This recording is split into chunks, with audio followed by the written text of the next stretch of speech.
There are names in this town that you do not say out loud in a restaurant, not because it's impolite. Because the walls have ears, the waitstaff have memory, and the man himself just might be sitting 4 feet away from you, cutting into a ribeye like he has all the time in the world. Silas Vane was that name. And on a Tuesday night in March, at a corner table inside Donatello's on 5th, a place known for its $16 bread and its absolute discretion, a 23-year-old waitress named Jory Beckett had no idea she was about to change her life forever by doing something she'd been raised to do since she was 6 years old. She helped someone who needed help. But before we get to that, before we get to the moment that made an entire dining room go still as a held breath, let's go back to how Jory ended up at that table in the first place. Jory Beckett was not supposed to be working that night. She'd picked up the shift from Danny, who had a sick kid and no backup plan, and Jory had said yes because that's what Jory did. She said yes. She covered. She showed up. Her manager, Frank, called her the girl who never calls out, and he meant it as a compliment. But Jory had started to hear it differently lately, like she was a thing, not a person, reliable, interchangeable, there. She was 23 and she was tired, in the way that only people who've been working since 16 understand, not sleepy tired, bone tired, the kind of tired that sits behind your sternum like a stone. She'd grown up in Milwick, a neighborhood that smelled like car exhaust and fried food, raised by a grandmother who believed in two things: church on Sunday and earning what you wanted. Jory had done both. She'd put herself through 2 years of community college, was halfway through a nursing program at Hargrove University, and she paid her own rent in an apartment the size of a generous walk-in closet.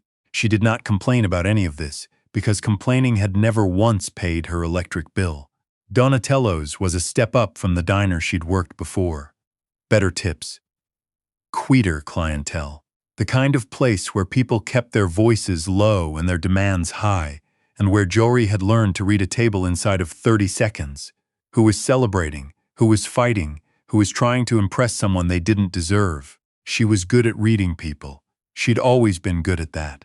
What she was not good at, it turned out, was predicting what would happen when Section C walked in that night at 7:45.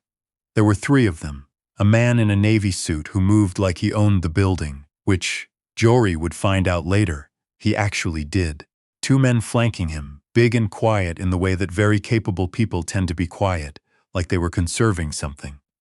The man in the Navy suit sat with his back to the wall. He ordered a ribeye, medium rare, no sauce, with a glass of Barolo he didn't touch for the first 20 minutes. He looked at no one directly. He didn't need to. People looked at him. Jory took his order without flinching, because Jory Beckett had waited on politicians, loan sharks, and once memorably, a man who turned out to be on the FBI's most wanted list for securities fraud.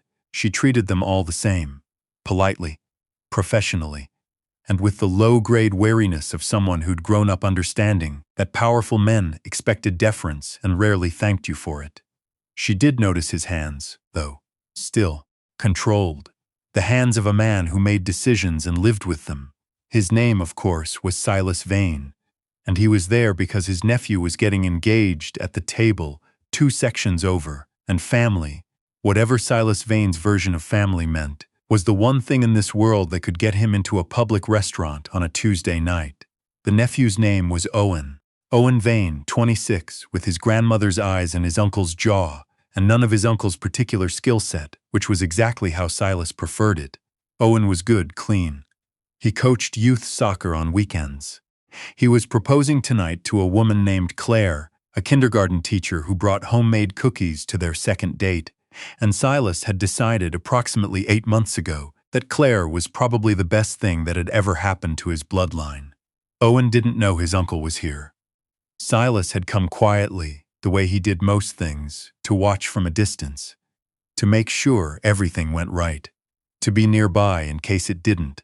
He was halfway through his ribeye when the man walked in. Jory noticed him first. She noticed most things. She was refilling water glasses at the adjacent table when the hostess led a couple to the booth just beside Owen's table, and Jory clocked the man immediately the way she'd learned to clock certain types of men. The way he moved into the space like he was entitled to all of it. The way his companion, a woman in a red dress, was already shrinking slightly before she'd even sat down. His name, Jory didn't know. He was tall, 30-something, with a corporate haircut, and the particular kind of good-looking that had probably served him poorly his whole life, because it had made things too easy. He was wearing a suit that cost more than Jory's rent. She knew because he'd say so twice before the night was over. He ordered aggressively, sent back the bread, made a comment about the water temperature that Jory filed away under "not my problem" and kept moving. The woman in the red dress, Jory learned from an overheard introduction, was named Abby.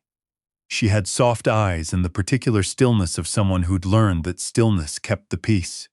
She smiled too quickly. She laughed at things that weren't funny. She reached for the menu and he moved it before she could take it, and then handed it back to her like he was doing her a favor.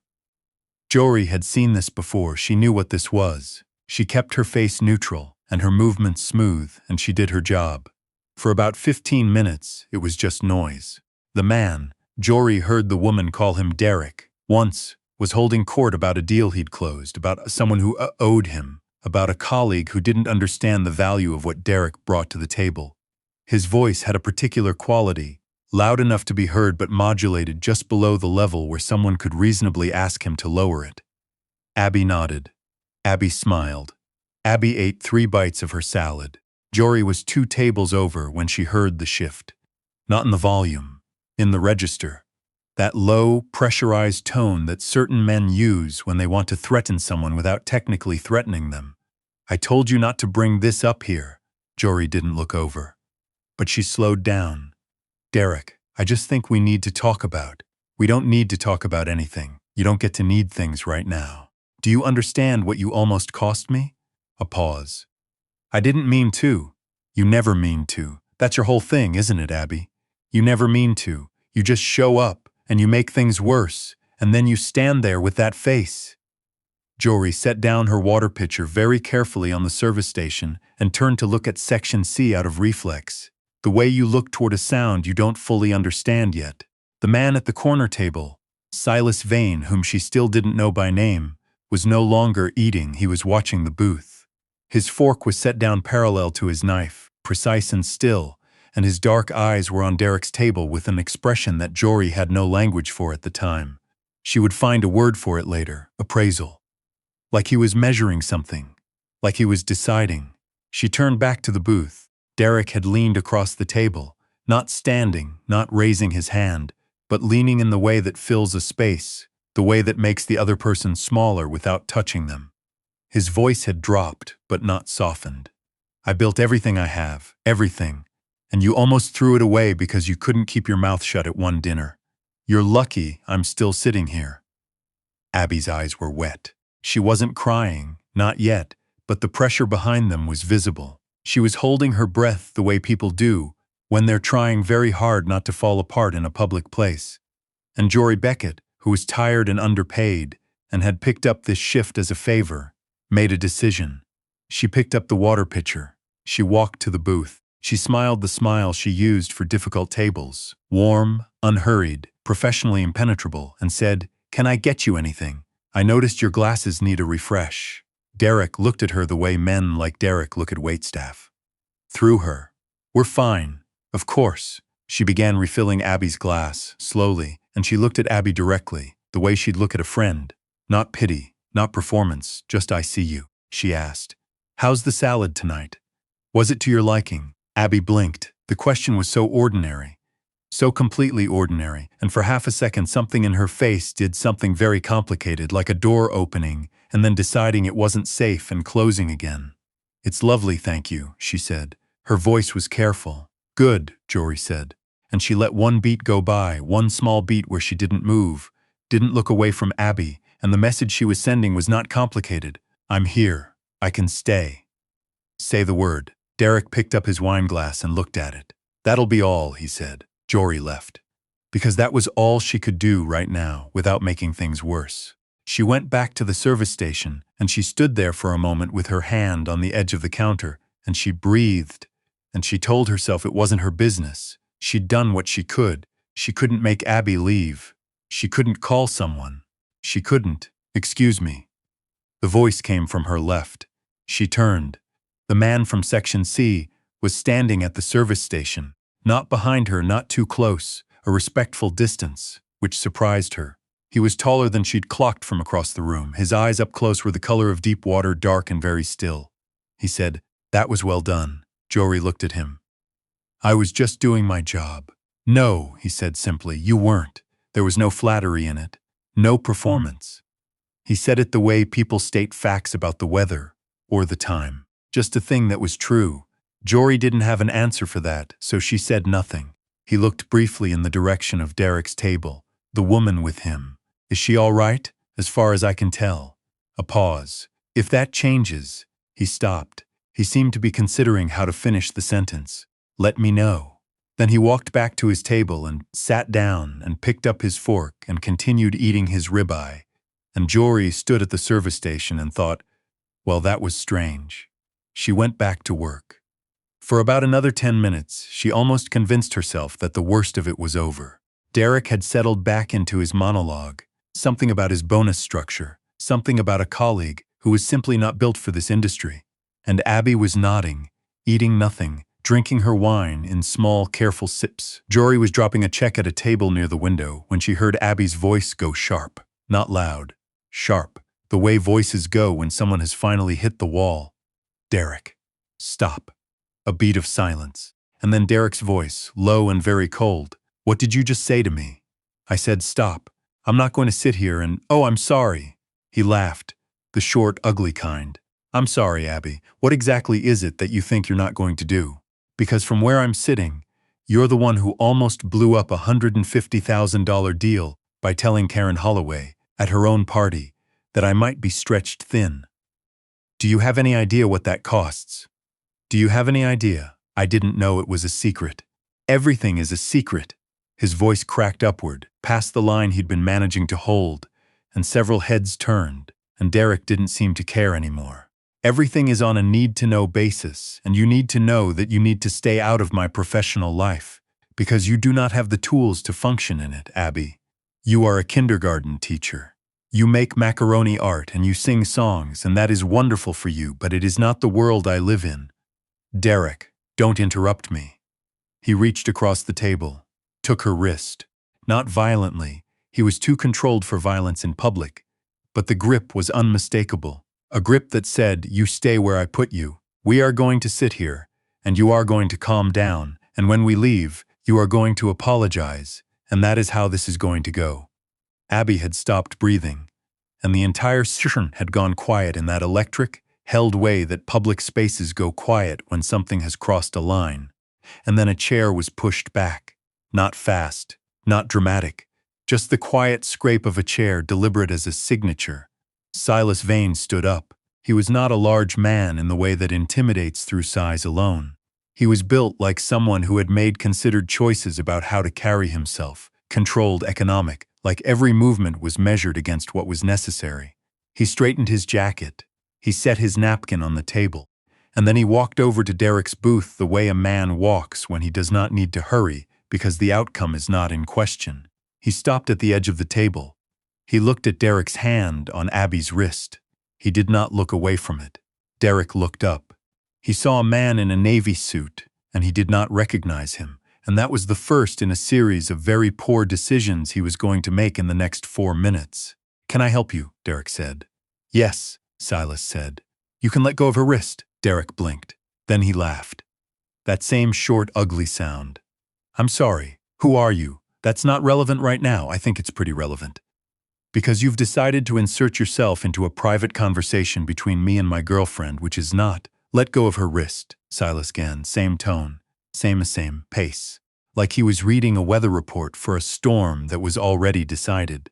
Derek released Abby's wrist, not because he wanted to, because something in Silas Vane's voice had reached a place in Derek's nervous system that his conscious mind hadn't caught up with yet, a place that had been keeping him alive since the Stone Age and was now sending urgent messages his ego was too large to receive. He stood up instead, which was worse, because now they were eye level, and Derek was the kind of man who confused eye level with even.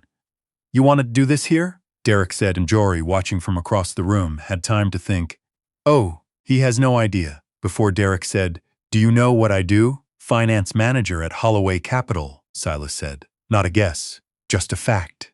Derek went still. "Vice president," he said carefully. "Associate vice president," Silas said, "which is different. You were passed over for the VP role in January. Marcus Reeves got it." The color left Derek's face. "How do you?" "I know Gerald Holloway," Silas said. "I went to his wedding. His daughter was the flower girl. She's 14 now. Gerald will be interested to hear how you spent this evening." The room had gone very, very quiet. Derek's jaw was working. The gears behind his eyes were visible, running the calculation, coming up short. He stopped. "Try it again. You have no right to. You put your hands on someone," Silas said, and his voice dropped half a register, and the drop was like a door closing quiet in my presence, in this building. "On a Tuesday, and you want to tell me what I have a right to." He let that sit. And then, quieter still, "Sit down, pay your bill, leave." Derek sat down. He didn't pay the bill as quickly as Jory would have expected. Men like Derek had a compulsion towards saving face right up until the very last moment, and he spent approximately 90 seconds staring at the tablecloth before he finally signaled for the check, but he sat down, and he was quiet. And when the check arrived, he signed it without looking at Jory, and he left a 17% tip, which felt under the circumstances like a pointed comment. Abby left before him. She stood up quietly, while Derek was still staring at the tablecloth, and she collected her coat and her bag, and she walked toward the door. As she passed the service station, she paused. She looked at Jory. "Thank you," she said. Jory didn't say for what. She just nodded, once, and said, "Have a safe night." And Abby was gone. Derek followed about 2 minutes later without looking at anyone, moving fast now, the way men move when they know they've lost something and don't know how much. The room seemed to exhale. Jory stood at the service station and let herself breathe for a moment. Her hands were steadier than she expected. Her heart was doing something complicated, but her hands were fine. "He'll fire her," said a voice beside her. She turned. Silas Vane was standing at the service station again. He wasn't looking at her. He was looking at the door Derek had gone through. "Probably," Jory said. "She'll be better for it." "Also probably." He was quiet for a moment. Then he turned and looked at her directly, and she had the sudden, irrational feeling of being read the way she read bulls. Quickly, thoroughly, without performance. "You did something generous tonight," he said. "You checked on someone when you didn't have to. You made her feel less alone." "I'm a waitress," Jory said. "I check on people. That's not what you were doing, and you know it." She held his gaze. "Does it matter?" Something moved behind his eyes. Amusement, maybe, but the deep kind. "No, it doesn't." He reached into his jacket pocket and produced a card. Matte black, just a number embossed in silver, no name, and he set it on the service station beside her hand. "My nephew is having a celebration nearby. When your shift ends, tell the hostess you're with our table." Jory looked at the card. "I don't know your name," she said. "Silas," he said. She waited. "Just Silas," he said, and the corner of his mouth moved. "For now." She looked at the card for a long moment. Then she picked it up. She didn't think about why. She was tired of thinking about why she did things. She thought about what her grandmother would say, which was probably, "Girl, what are you doing?" And then she thought about Abby, who had said thank you on her way out the door. And she thought about how there was sometimes a current in a night that carried you somewhere without asking your permission, and how fighting it was sometimes the wrong choice. Her shift ended at 10. At 10:17, she walked over to the corner table, which had expanded. Owen Vane, bright-eyed, happy in the way of someone who has just done something they've been terrified to do for 6 months, and it went beautifully, was sitting with his new fiancée, whose name was Claire and who had cookies in her bag because she'd brought them as a just-in-case present. 2 of Silas's men were at a table nearby, quiet as furniture. Silas was sitting at the corner, watching everything and looking like he was nowhere else in the world he'd rather be. He stood when Jory approached. She said yes. Owen announced immediately, holding up Claire's hand, and Claire laughed and covered her face, and Owen laughed, and even Silas made a sound that was almost a laugh. Jory sat down. She didn't know what she was walking into. She knew it was something. She knew the card in her pocket was not a casual invitation from a civilian. And she knew that the man sitting across from her was not someone whose world had soft edges. But she also knew that the city had a name it didn't say out loud. And she was beginning to think that the thing that name belonged to was, against all evidence and reason, capable of standing up for someone who needed it, which was, Jory Beckett had always believed, the whole entire point. "Congratulations," she said to Owen and Claire, and meant it completely. And Silas Vane watched her say it, and something in the architecture of his expression shifted. Not much, not dramatically.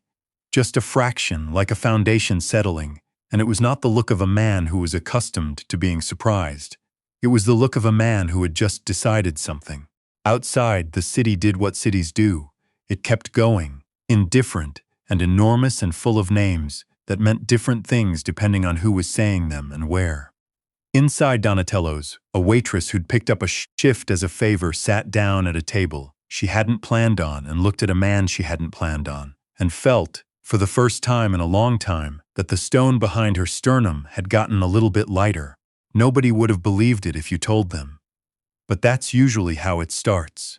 And that's the story of how Jory Beckett walked into an ordinary Tuesday night and came out the other side of something she still doesn't have a word for. Do you think she made the right choice, sitting down at that table? Drop it in the comments. I want to know what you think she was really deciding in that moment. And if you're new here, welcome to Mia's Romance Library. Hit subscribe and hit the bell, because we have more stories coming, and you do not want to miss what happens next.